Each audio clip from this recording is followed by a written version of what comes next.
খিদমতে স্বামী হয়ে থাকেন খুশি। কারো স্বামী হয় চোর বা শরাবি, কারো স্বামী হয় যদি চোর বা শরাবি, সে স্বামীর কদমে নারীর জান্নাতের চাবি।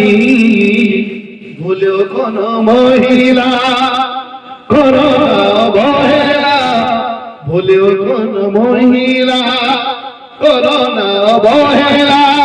স্বামীর সংসার বেহেশতের দুয়ার ভাঙতে হুঁশিয়ার, বলেন পরওয়ারে দিগার শোনো বন্ধু আমার, বিনা হিসাবে জান্নাত পাবে উম্মতি তোমার, বলেন পরওয়ারে দিগার।